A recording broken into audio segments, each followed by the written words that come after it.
Hello guys, welcome back to our YouTube channel 80 classes. मैं आज आपके साथ डिस्कस करने वाला हूँ class 9 geography chapter first India size and location. Chapter start करने से पहले मैं आपके साथ कुछ सब टॉपिक्स डिस्कस करूंगा। जो फर्स्ट में मेरा सब टॉपिक्स है वह लोकेशन। लोकेशन में हम डिस्कस करेंगे इंडिया किस हेमिस्फीयर में लोकेटेड है, इंडिया का लैटिट्यूडनल और लॉन्गिट्यूडनल एक्सटेंट कितना है, ठीक है, और इंडिया के साउथ वेस्ट और साउथ ईस्ट में कौन सा आइलैंड लोकेटेड है। सेकेंड में आता है साइज। साइज में हम डिस्कस करने वाले हैं कि एरिया ऑफ इंडिया कितना है, लैंड बाउंड्री का लेंथ कितना है, कोस्टल बाउंड्री का लेंथ कितना है ऑफ इंडिया का, और इंडिया केवल रैंक पे आता है एरिया वाइज में पूरे वर्ल्ड में, ठीक है। तीसरा सब टॉपिक है मेरा एक्सटेंट। एक्सटेंट में हम डिस्कस करें इंडिया का साउथ वेस्ट एक्सटेंट कितना है, नॉर्थ साउथ एक्सटेंट कितना है, ठीक है, और ईस्ट वेस्ट एक्सटेंट हम लोग डिस्कस करने वाले हैं। चौथा है इंडियन स्टैंडर्ड टाइम IST। इसको हम डिस्कस करने वाले हैं कि दो आवर का टाइम लगेगा उसको हमारे लिए क्रिएट कंफ्यूजन कैसे करता है, इसके लिए कौन सा लाइन खींचा गया है, ठीक है। पांचवा है India and the world. India और पूरी दुनिया, इसमें भी हम लोग कुछ चीज को डिस्कस करने वाले हैं। सिक्स है India contact with the world. India और पूरी दुनिया से कांटेक्ट कैसे करता है, किस ओशियन से उसका ज्यादा ट्रेड होता है, ये हल्का सा डिस्कस करने वाले हैं। सातवां है इंडियन नेबर्स। इंडिया का और पड़ोसी देश कौन सा है ये भी डिस्कस करने वाले हैं। तो बिना टाइम वेस्ट करते हुए हम पहला लोकेशन सब टॉपिक्स को डिस्कस करेंगे, और ये है हमारा लोकेशन का सब टॉपिक्स। आप देख सकते हैं फर्स्ट पॉइंट है India is a vast country which is located in the northern hemisphere. India एक बहुत ही विशाल कंट्री है जो नॉर्थन हेमिस्फीयर में लोकेटेड। कौन से हेमिस्फीयर में? नॉर्थन हेमिस्फीयर में। मैं आपको इंडिया का लैटिट्यूडनल और लॉन्गिट्यूडनल एक्सटेंट बताने से पहले मैं आपको बताना चाहूंगा कि लैटिट्यूड क्या होता है, लॉन्गिट्यूड क्या होता है। लैटिट्यूड एक इमेजिनरी लाइन है विच इज ड्रॉ, पूरे ग्लोब में ड्रॉ किया हुआ है, ठीक है। इसका यूनिट है वो नॉर्थ है, और ये हॉरिजॉन्टली ड्रॉ होता है। मैं आपको ड्रॉ करके भी दिखा सकता हूँ। ये आप, अरे यार कहाँ चला गया, ये आप देख सकते हैं ये ग्लोब है, ठीक है। मैं यहाँ पे लैटिट्यूड ड्रॉ कर रहा हूँ, ये लैटिट्यूड, ये हॉरिजॉन्टली ड्रॉ हो रहा है, मैं हॉरिजॉन्टली भी ड्रॉ कर रहा हूँ, यहाँ पे आप देख सकते हो, ठीक है। इसको हम लैटिट्यूड बोलेंगे, और इसका यूनिट क्या है, वह नॉर्थ है, और इसका एक्सटेंट कितना है, वह 8 degree 4 minute north to 37 degree 6 minute north है, ठीक है। अब आता है लॉन्गिट्यूड। लॉन्गिट्यूड क्या होता है, ये भी एक काल्पनिक लाइन है जो पूरे ग्लोब में ड्रॉ किया हुआ है, और इसका यूनिट है वह ईस्ट होता है, ठीक है। लॉन्गिट्यूड भी वर्टिकली ड्रॉ होता है, मैं आपको ड्रॉ करके दिखा देता हूँ। यहाँ पे आप देख सकते हो ये लॉन्गिट्यूड है जो इस तरह ड्रॉ होता है, ठीक है, समझ में आ रहा है। लॉन्गिट्यूडनल एक्सटेंट ऑफ इंडिया कितना हुआ, 68 degree 7 minute east to 97 degree 25 minute east है, ठीक है। अब आता है Tropic of Cancer. Tropic of Cancer, India divided into almost 2 equal part. जो टॉपिक ऑफ कैंसर है वह एक लैटिट्यूड ही है जो जिसका स्पेशल नेम रखा गया कुछ खास कारणों से, जो 23.5 डिग्री नॉर्थ पे लोकेटेड है, जो इंडिया को ऑलमोस्ट 2 इक्वल पार्ट में डिवाइड करता है। अब यहाँ पे नेक्स्ट पॉइंट पे दिया गया कि टॉपिक ऑफ कैंसर जो है वह है गुजरात से पास होता है, राजस्थान से, मध्य प्रदेश, छत्तीसगढ़, झारखंड, वेस्ट बंगाल, त्रिपुरा एंड मिजोरम से, ठीक है। अब आते हैं हम लोग नेक्स्ट टॉपिक पे, इसको यूज करना पड़ेगा। नेक्स्ट टॉपिक हमारा Andaman and Nicobar island are situated in the south east of mainland in the Bay of Bengal, ठीक है। जो एंडोवर एंड निकोबार आइलैंड है वह हमारे इंडिया के साउथ ईस्ट में लोकेटेड है, किस मेनलैंड पे, बे ऑफ बंगाल में। आपको यहाँ पे दिखा सकता हूँ, आप यहाँ पे देख सकते हो, अरे यार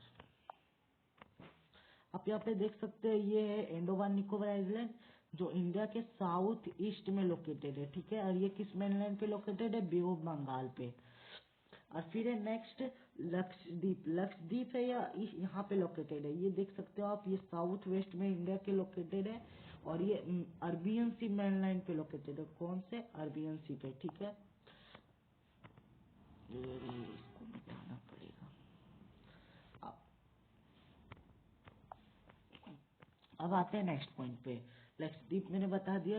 अब आते हैं the southern most point of the Indira Point got submerged under the sea water in 2004 during the tsunami. जो साउथर्न मोस्ट था इंडिया का हुआ था इंदिरा पॉइंट, जो सबमर्ज्ड हो गया सी में 2004 में जो सुनामी आई थी उसमें। अब हम नेक्स्ट टॉपिक आएंगे साइज। साइज का पहला पॉइंट है area of India is 3.28 million square kilometre which occupies 2.4% of the total world geographical area of the world। ठीक है, ये बोल रहा है कि जो एरिया ऑफ इंडिया वह 3.28 मिलियन स्क्वायर किलोमीटर है, और ये पूरे वर्ल्ड का 2.4% मतलब 2.4% आप बोल सकते हो कि कवर करता है। ठीक है, आता है फिर next point, India is the 7th largest country of the world after Russia, Canada, USA, China, Brazil and Australia. जो इंडिया वह 7th लार्जेस्ट कंट्री है पूरे दुनिया का। जो इंडिया से बड़े कंट्री है वह रसिया है, कनाडा है, USA, China, Brazil and Australia है। ठीक है, नेक्स्ट पॉइंट है साइज का, वह India land boundary is about 15,200 kilometre. जो इंडिया का लैंड बाउंड्री है वह 15,200 किलोमीटर है। ठीक है, और जो फिर नेक्स्ट पॉइंट है the total length of the coast line of the main line including Andover and Nicobar and Lakshadweep island about 75 से 16.6 किलोमीटर। ये बोल रहा है कि जो इंडिया का टोटल कोस्ट लाइन बाउंड्री है, एंडोवर निकोबार आइलैंड का भी कोस्ट लाइन और लक्षद्वीप का भी कोस्ट लाइन मिला के और इंडिया का भी, तीनों का अगर जोड़ दे तो वह 75 से 16.6 किलोमीटर है, और यही इंडिया का भी कोस्ट लाइन माना गया है। ठीक है, अब आते हैं नेक्स्ट सब टॉपिक्स पे है। नहीं, सब टॉपिक से पहले आप यहाँ देख सकते हैं एक चार्ट है जिसमें इंडिया से जो 6 सबसे बड़े कंट्री है उसका एरिया दिया हुआ है। तो यहाँ पे फर्स्ट में आप देख सकते हो रसिया है जिसका एरिया है वह 1,70,98,242 स्क्वायर किलोमीटर। ठीक है, सेकेंड कनाडा है जिसका एरिया 99,84,670 स्क्वायर किलोमीटर है। ठीक है, और नेक्स्ट है वह यूएसए जो तीसरे नंबर पे आता है और इसका एरिया है वह 98,26,675 स्क्वायर किलोमीटर। ठीक है, नेक्स्ट में चाइना आता है, उसका एरिया हुआ 95,96,961 स्क्वायर किलोमीटर। ठीक है, ब्राजील हुआ 50, उसका एरिया हुआ 85,14,877 स्क्वायर किलोमीटर। ठीक है, फिर आता है ऑस्ट्रेलिया का जो एरिया हुआ 77,41,220 स्क्वायर किलोमीटर। ठीक, और फिर नेक्स्ट जो हुआ इंडिया है जिसका एरिया है 32,87,263 स्क्वायर किलोमीटर। ठीक है, अब आते हैं हम लोग नेक्स्ट सब टॉपिक से, वह एक्सटेंट है। India is a bounded by young fold mountain in the north west and north east. ठीक है, अब बोलोगे सर यहाँ पे यंग फॉल्ड माउंटेन क्या होता है? यंग फॉल्ड माउंटेन उसे कहते हैं जो टेक्टोनिक प्लेट से टकराने से बनी हो, मतलब टेक्टोनिक प्लेट के टकराने से बनती है। आप इसका एग्जांपल ले सकते हो हिमालय पर्वत, फिर कंचनजंगा, माउंट एवरेस्ट और बहुत सारे माउंटेन। टेक्टोनिक प्लेट है वह हम सेकेंड चैप्टर में डिस्कस करेंगे, इसलिए इसके बारे में भी ज्यादा डिस्कस नहीं करते हैं। नेक्स्ट पॉइंट है इंडिया लैंडमास बिगिनिंग फ्रॉम ए कोन से from the south of about 22 degree north. ये बोल रहा है कि जो इंडिया का लैंड मास है वह कौन से पे होना स्टार्ट हो जाता है। आप यहाँ पे देख सकते हो कि इंडिया का लैंड मास है, आप यहाँ देख सकते हो इंडिया का जो लैंड मास है, यहाँ से देख सकते हो, यहाँ से वह कौन से पे होना स्टार्ट हो गया, यहाँ से देख सकते हो कौन से पे हो रहा है, और ये केरला में पूरा हो भी जा रहा है कौन से पे। तो ये 22 डिग्री नॉर्थ पे होना स्टार्ट होता है, यहाँ पे 22 डिग्री नॉर्थ पे। ठीक है,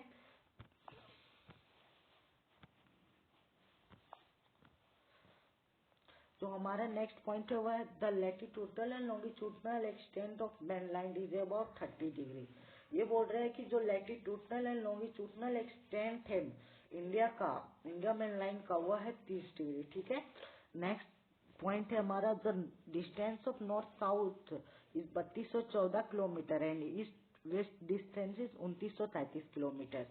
ये बोल रहा है कि इंडिया का जो नॉर्थ से साउथ मतलब कश्मीर, जम्मू कश्मीर से लेकर कन्याकुमारी, उसका डिस्टेंस कितना है 3214 किलोमीटर, और जो ईस्ट से लेकर वेस्ट तक मतलब अरुणाचल प्रदेश से लेकर गुजरात तक इसका डिस्टेंस कितना 2933 किलोमीटर, ठीक है।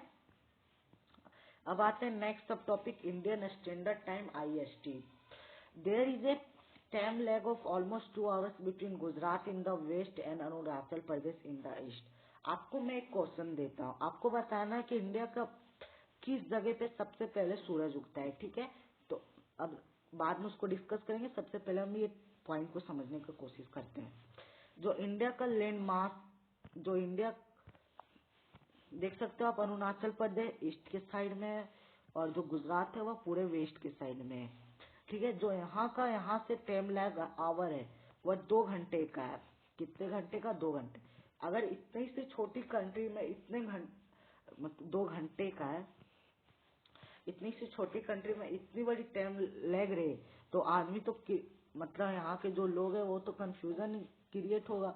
तो इसको मतलब हटाने के लिए क्या किया गया है, एक टाइम मेरिडियन खींचा गया है जो गुजरात के मिर्जापुर से पास होती है और ये 82.डिग्री ईस्ट में लो है, ठीक है। कहाँ पे? 82.5 डिग्री ईस्ट, जो गुजरात के मिर्जापुर से पास होती है, ठीक है। अगर पूछते कोई कि जो इंडियन स्टैंडर्ड टाइम है वह किस राज्यों से पास होती है, वह उत्तर प्रदेश से। ये होती तो है 5 राज्यों से, लेकिन शुरुआती में कौन से राज्य से होती है? गुजरात के मिर्जापुर से, ठीक है। आगे समझ में। अब आते हैं नेक्स्ट पॉइंट पे। यहाँ पे आप देख सकते हैं सेकंड में लिखा गया hence time along the standard में 82.5 degree east passing through Mirzapur Uttar Pradesh is taken as Indian standard time for the country. मैंने आपको अभी बता दिया। अब आते हैं नेक्स्ट सब टॉपिक्स पे। क्या? India and the world. India is a central located between the east and the west. जो इंडिया है वह सेंट्रली में लोकेटेड है एशिया के, न ज्यादा ईस्ट में न ज्यादा वेस्ट में, बीचों बीच में। आप यहाँ पे देख सकते हो जो इंडिया है वह यहाँ पे आप देख सकते हो, ये पूरा है वह एशिया है, मतलब ये पूरा यहाँ तक, ये पूरा एशिया है, ठीक है। ये एशिया है और इंडिया ना देख सकते हो इधर ईस्ट हो गया, इधर वेस्ट हो गया। तो आप देख सकते हो कि इंडिया ना ज्यादा इधर लोकेटेड है ना इधर, ये बीच में लोकेटेड है, ये सेंट्रली लोकेटेड है। किस कॉन्टिनेंट का? एशिया कॉन्टिनेंट का, ठीक है। अब आते हैं next. It is southern word extension of the Asian continent. और ये मतलब एशिया का कौन से डायरेक्शन में ज्यादा लोकेटेड है? ये साउथ की ओर लोकेटेड है। आप देख सकते हो यहाँ पे ये इंडिया का साउथर्न पॉइंट है, मतलब ये हो गया एशिया का साउथ, ये नॉर्थ, ये ईस्ट, ये वेस्ट, ठीक है। तो इंडिया कौन से साइड में लोकेटेड है एशिया का? वह साउथ साइड में लोकेटेड है, ठीक है। अब आते हैं नेक्स्ट पॉइंट पे। Indian ocean route which connect the country of Europe in the west and the countries of east Asia. आप यहाँ पे देख सकते हो जो इंडियन ओशियन है, ये इंडियन ओशियन है। यहाँ पे रुक, इसको मिटा ही देता हूँ, इरेज ऑल। यहाँ पे आप देख सकते हो कि जो ये इंडियन ओशियन है, यहाँ पे सॉरी, ये इंडियन ओशियन है, ये यूरोप से कनेक्ट करने में हमारा बहुत ही मदद करता है। ये यूरोप हो गया। और फिर ये ईस्ट एशिया, मतलब ये जो ईरान है, कुवैत है, सऊदी अरब है, ये सब देशों से भी कनेक्ट करने में हमारा इंडियन ओशियन है वह बहुत ही हेल्पफुल है, ठीक है। अब आते हैं नेक्स्ट पॉइंट पे। The Deccan Peninsula extends toward the Indian Ocean, helping India to establish close contact with West Asia. जो डेक्कन पेनिनसुला है, अब ये बोलोगे सर पेनिनसुला क्या होता है? पेनिनसुला हम उसे कहते हैं, इसका पूरा नाम होता है पेनिनसुलर होता है। इसको हम कहते हैं जो भी कंट्री तीनों साइड से पानी से घिरा हुआ और एक साइड से मेनलैंड से कनेक्टेड हो, उसे हम पेनिनसुलर कहते हैं। यहाँ पे आप देख सकते हो इंडिया वह तीनों साइड से पानी से घिरा हुआ है। आप देख सकते हैं यहाँ पे इंडिया वह तीनों साइड से, एक साइड, दो साइड, 3 साइड से पानी से घिरा हुआ है, लेकिन ये इसका एक पार्ट वो मेनलैंड से कनेक्टेड है। आप यहाँ पे देख सकते हो, जिसके कारण ढक्कन पेनिनसुला वह इधर है, इधर। तो ये वेस्ट एशिया से भी कनेक्ट करने में मदद होता है, जैसे China, Myanmar, Thailand, Philippines, Vietnam, ये सब कंट्री, इंडोनेशिया, ये सब कंट्री है, उससे भी कांटेक्ट होने में इसको मदद होता है इंडिया का। आते हैं नेक्स्ट पॉइंट पे। India has the longest coastline on the Indian Ocean as compared to other countries. Due to this reason, the Indian Ocean is named after India. जो इंडिया का कोस्ट लाइन है वह Indian ocean में सबसे बड़ा coast line है, जिसके कारण इंडियन ओशियन का नेम आफ्टर इंडिया। मैं आपको यहाँ पे आप देख सकते हो, यहाँ पे आप देख सकते हो ये है इंडियन ओशियन, ठीक है। और यहाँ पे आप देख सकते हैं सबसे बड़ा कोस्ट लाइन तो इंडिया का ही, ना पाकिस्तान का, ना ऑस्ट्रेलिया का, ना ही अफगानिस्तान का। तो ये सबसे बड़ा कोस्ट लाइन किसका हो गया? इंडिया का। और कौन से ओशियन में? इंडियन ओशियन में। तो आप बोलोगे सर इसको इंडियन ओशियन ही क्यों नहीं रखा गया है? मतलब आप देख सकते हो कि कोई भी ओशियन कोई भी कंट्री के नेम पर ही नहीं रखा गया। इसका नेम रखा गया इसलिए क्योंकि जो इंडिया का कोस्ट लाइन है वह इंडियन ओशियन में सबसे ज्यादा है, इसी के कारण इसको इंडियन ओशियन भी कहा जाता है, ठीक है। अब आते हैं नेक्स्ट पॉइंट पे। Due to the opening of Suez canal in 1869, India distance from Europe has been reduced by 7000 kilometre. ये बोल रहा है कि स्वेज कैनल एक कैनाल है जो 1869 में बना था, और India distance from Europe has been reduced by 7000 kilometre. आप यहाँ पे देख सकते हो मेडिटेरियन सी और रेड सी को मिला के एक, यहाँ पे देख सकते हो ये मेडिटेरियन सी जो अभी यूरोप में है, और ये रेड सी। यहाँ पे आप देख सकते हो पहले इंडिया को यूरोप जाने के लिए पूरा घूम के जाना पड़ता था, साउथ अंटार्कटिक से लेकर नॉर्थ अंटार्कटिक ओशियन से। लेकिन अब क्या हुआ, जब स्वेज कैनल 1869 में खुला तो इंडिया डायरेक्ट इधर से ही चला जाता है, मतलब साउथ अफ्रीका के बीच से, और इधर से ही चला जाता है। यहाँ पे आप देख सकते हो बेटा, आप यहाँ पे आप देख सकते हो ये जो इजराइल है, यहाँ पे आप देख सकते हो यहाँ पे एक छोटा सा मतलब जमीन का पार्ट था, उसको मतलब हटा के यहाँ से मेडिटेरियन सी और रेड सी को मिला दिया गया, जिसके कारण इंडिया को यूरोप जाने में 7000 किलोमीटर का बचत होता है, ठीक है। अब आते हैं नेक्स्ट सब टॉपिक्स पे। India contact with the world, India कैसे कॉन्टेक्ट पूरे दुनिया से करता है? India contact with the world but it relationship through the land route are much older than it time contact. India बोल रहा है कि इंडिया कॉन्टेक्ट तो वर्ल्ड से करता है, लेकिन इसका रिलेशनशिप था लैंड रूट से, ना कि कोई वाटर रूट था या एयर रूट था, ठीक है। लैंड रूट है वह सबसे पुराना कॉन्टेक्ट रूट था इंडिया का, ठीक है। अब आता है नेक्स्ट पॉइंट पे। The various passes across the mountain in the north have provide passes to ancient traveller. आप बोलोगे सर यहाँ पे पासेस क्या होता है? मैं आपको समझा देता हूँ। पासेस दर्रा, इसका पासेस का हिंदी तो दर्रा होता है, लेकिन आप देख सकते हैं मैं फिगर से समझा देता हूँ, अच्छे से समझ में आ जाएगा। ये जो माउंटेन के बीच का जो पार्ट होता है उसी को दर्रा कहा जाता है। पहले के जो एंशियंट ट्रेवलर थे वह इंडिया इधर से ही आते थे और इंडिया से भी इधर से ही जाते थे। आप यहाँ पे यहाँ पे आप देख सकते हो दो माउंटेन के बीच में जो मतलब गड्ढा बना होता है एकदम, उसी को पासेस कहते हैं। दो माउंटेन के बीच में जो हल्का सा गैप होता है उसी को पासेस कहा जाता है। आप यहाँ भी देख सकते हो, यहाँ भी देख सकते हो कि जो पासेस है वह दो माउंटेन के बीच में बना हुआ है। एंशियंट ट्रेवलर है वह इधर से आया जाया करते थे, ठीक है। अब आता है नेक्स्ट पॉइंट पे, इसको मिटा लेते हैं। यहाँ पे आप देख सकते हो एग्जाम्पल्स दिया हुआ, the idea of Upanishad, the Ramayana and the story of Panchatantra. जो आप समझ सकते हो कि जो रामायण स्टोरी थी, उपनिषद थी, ये सब एक से इंडिया से दूसरे कंट्री में फैला कैसे? तो ये फैला था पासेस के द्वारा। किसके द्वारा? पासेस के द्वारा। फिर next example, Indian numerical and decimal system, this could reach many part of the world. आपको पता होगा कि जो इंडिया है वह इंडिया का जो आर्यभट्ट थे वह उसने जीरो का खोज किया और पाई का भी खोज किया। तो आप समझ सकते हो कि पासेस के द्वारा ही आपने मतलब विचार का था कि जीरो का खोज हो चुका है, और पाई का वह एक कंट्री से इंडिया से बाहर के देशों में फैला, ठीक है। अब आते the spices muslin and the other things were taken from the India different country. आप समझ सकते हो कि पहले के जमाने में और अभी भी सबसे ज्यादा मसाले प्रोड्यूस इंडिया ही करता है, जिसके कारण ये स्पेसीज हुआ पासिस को द्वारा एक कंट्री से दूसरे कंट्री में जाया करती थी। मुस्लिम भी एक रूल टाइप का होता है जिसका कपड़े बनाने में यूज होता है, वो अभी पासिस के द्वारा जाया करती थी। अब आते हैं नेक्स्ट सब टॉपिक पे, इंडियन नेवर्स। इंडियन नेवर्स में हम देखते हैं इंडिया का लैंड बाउंड्री है वह किस किस देशों से कनेक्टेड है। India share its land boundary with Pakistan and Afghanistan in the north and Myanmar and Bangladesh in the east. मैं आपको मैप में दिखा देता हूँ। अब यहाँ पे आप देख सकते हो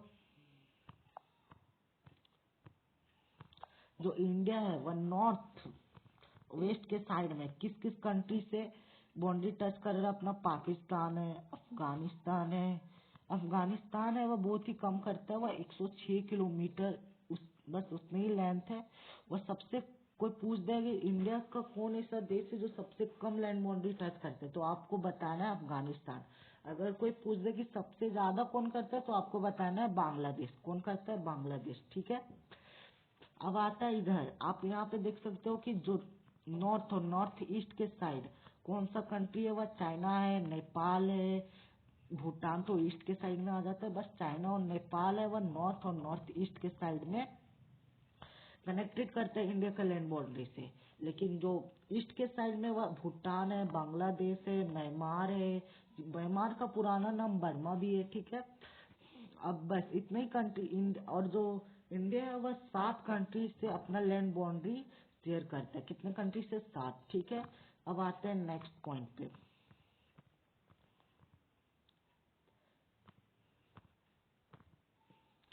to island country Sri Lanka and Maldives lie to the south of Indian ocean.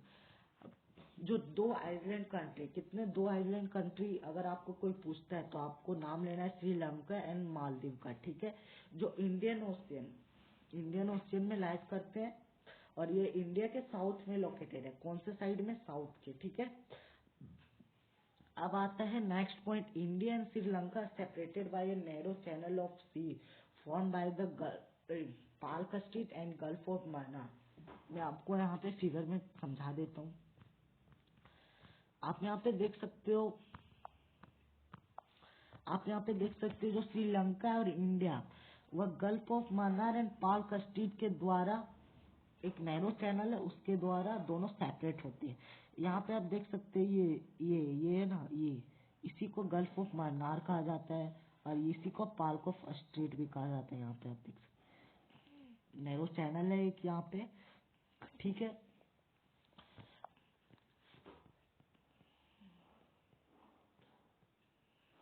आप यहाँ पे देख सकते हो मैंने सारे सब टॉपिक्स एंड जितने भी डाउट थे वो अच्छी तरह से क्लियर कर दिया।